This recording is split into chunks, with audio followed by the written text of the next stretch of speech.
Hello everyone, I'm Em, welcome to TechBlock, and today I'm going to be showing you my current PC build inside of the NZXT H700i.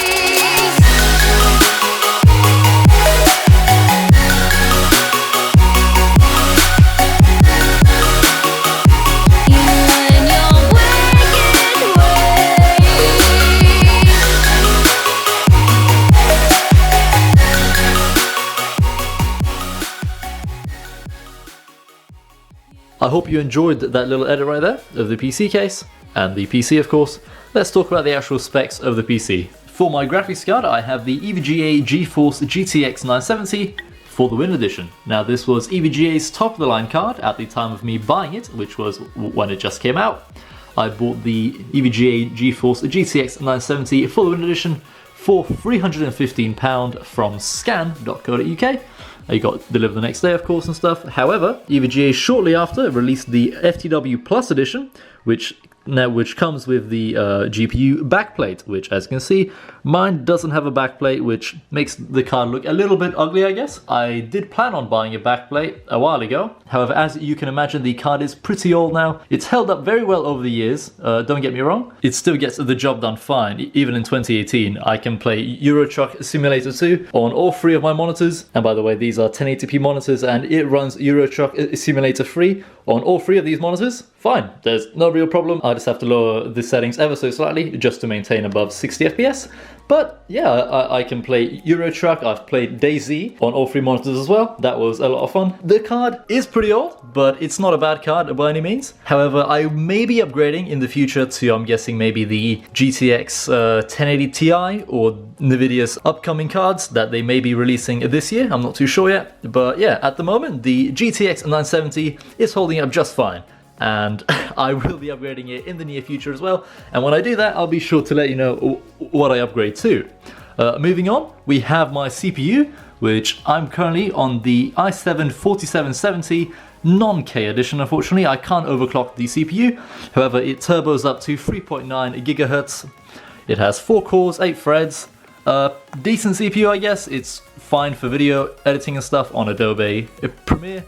So I guess it gets the job done. Ideally, I'd like to switch to Ryzen, or maybe even the Threadripper platform, as soon as I can, as that would really speed up rendering time and stuff, as most of my videos, as you've probably noticed, are uploaded in 4K 60 FPS, and rendering those videos on an i7-4770 with 4 cores and 8 threads, it takes a long time, as you can imagine.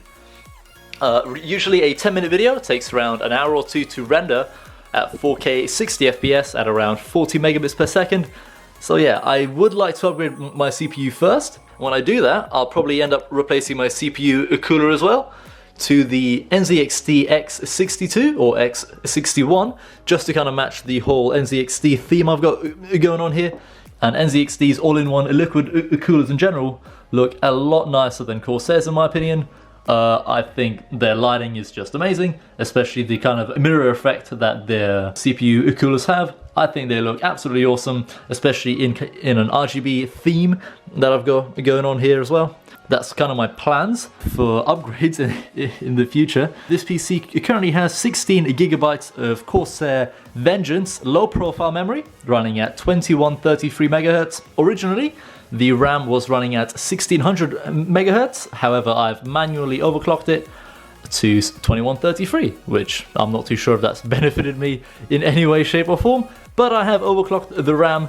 And by the way, this is DDR3 RAM, not DDR4, as I am on the Z97X gaming free platform. So DDR4 was not available at the time. So yeah, there's my motherboard, and yeah, my motherboard is called the Gigabyte Z97X Gaming Free. It's a good motherboard. I'll show you the rear I/O at the back here. It's got plenty of USB ports and stuff. We have PS2 ports, we have DVI, VGA, HDMI, 2 USB 3.0 ports, 4 USB 2.0 ports, 2 USB 3.0 ports here, as well as an Ethernet port, and then we have some jacks for audio and stuff as well. We have my GeForce GTX 970 here as well, HDMI port, a display port, DVI and DVI again. So pretty good rear I/O. I've got plenty of USB ports back here. However, when everything is plugged in, I'm left with, I think, 1 or 2 at the back here. So luckily the NZXT H700i comes with 4 USB ports at the top right here, as well as a headphone and microphone port, 2 USB 3.0 ports and 2 USB 2.0 ports, and then a good old power button as well. So yeah, we have plenty of USB ports in the system. If you were wondering what fans I have in my PC, the rear exhaust fan is the AF140 from Corsair, and the 2 top fans here mounted to my radiator are the Corsair SP120s, so they're 120mm fans. They are the PWM edition, and I believe they're also the Quiet edition fans.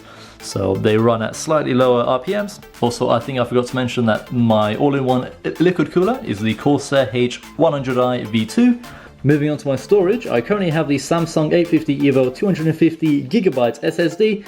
This is my second SSD that I've ever owned. My first one was the 750 EVO for 120GB, but I've since upgraded to the 850 EVO. So yeah, it's a great SSD. I mean, there's not really much to say.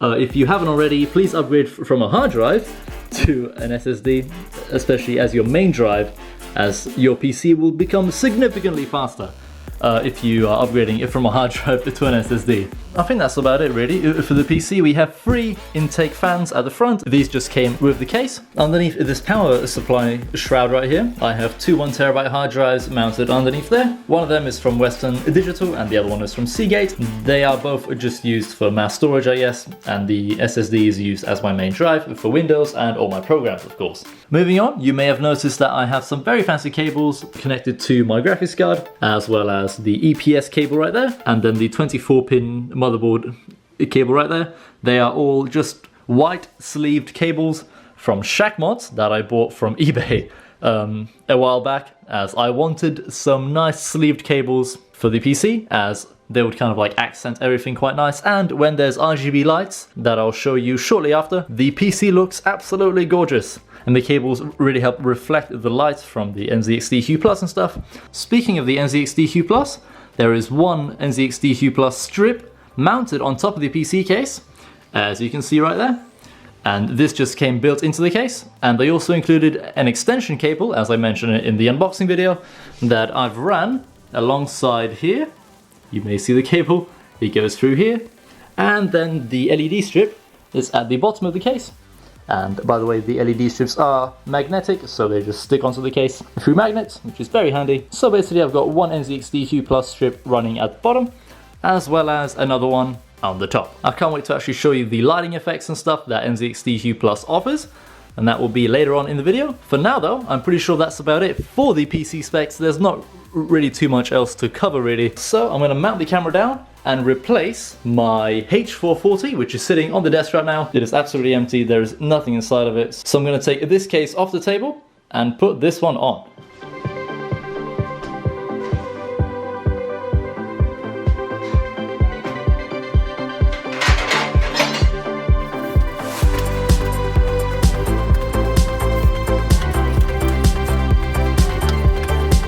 Alright, so the PC is now on the desk. It's looking fantastic. It looks much better than the H440 in pretty much every way. It has a tempered glass side panel. It looks beautiful. However, I think there's one thing missing from it.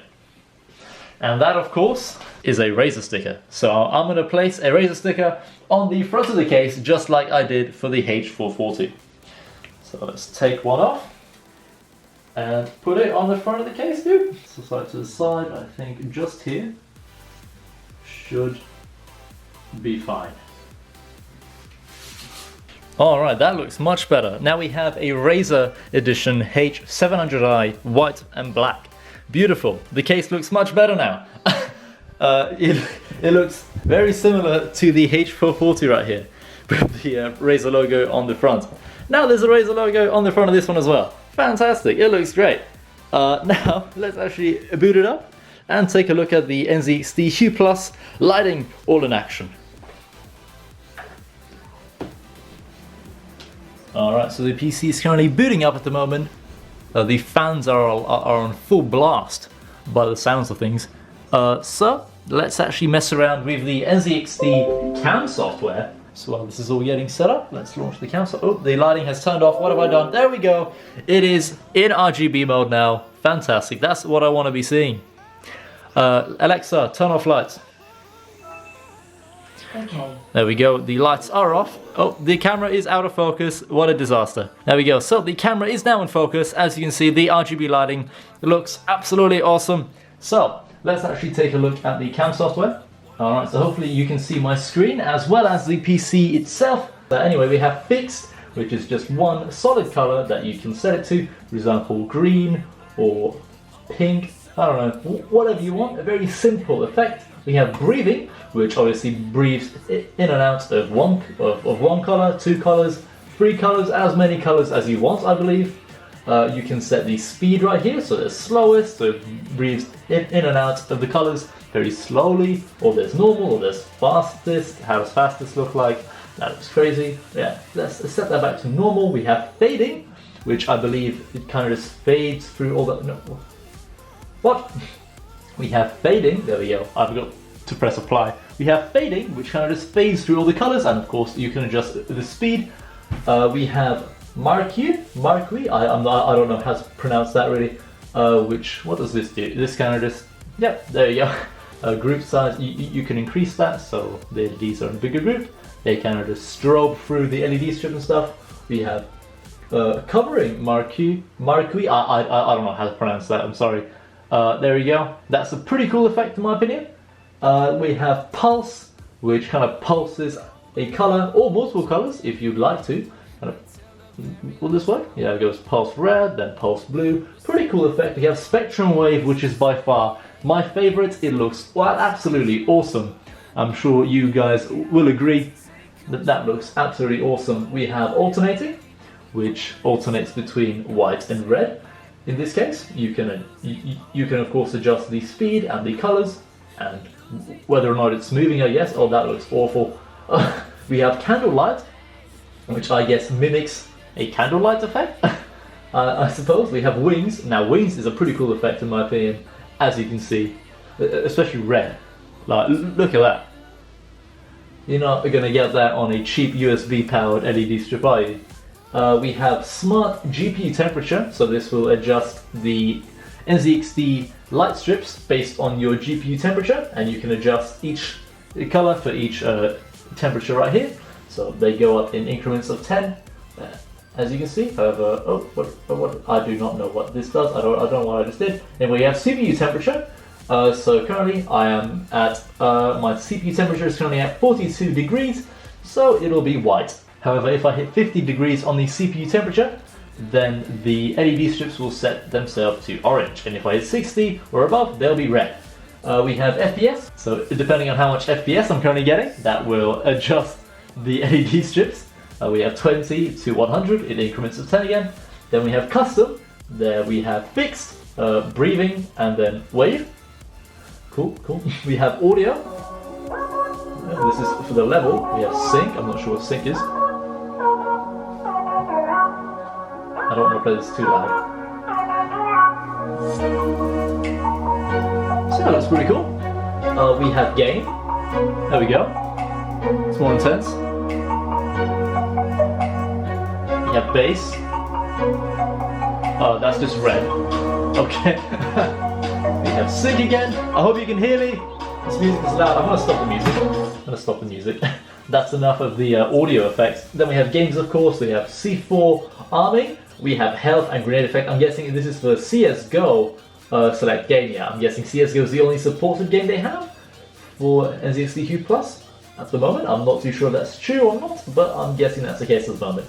So yeah, this is the lighting effects that you can mess around with in NZXT's cam software, which I heard a lot of bad things about their software, that it's kind of buggy and stuff, it glitches out all the time, just all sorts of stuff like that.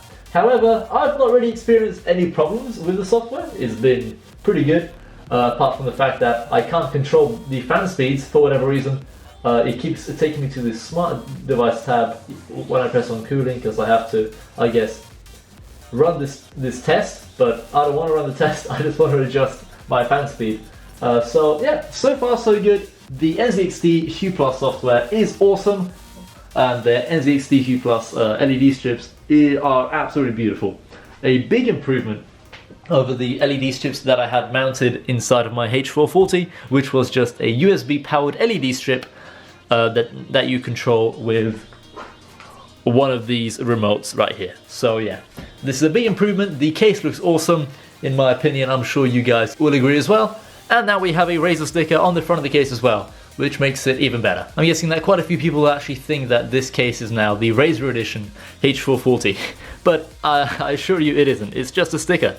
Right, so that pretty much concludes today's video. I hope you guys enjoyed watching it. I had a lot of fun making it, and there will be a full setup tour coming very soon, either late in February or early March. So stay tuned, subscribe to the channel, leave a like if you haven't already, and I'll see you in another video soon. Goodbye.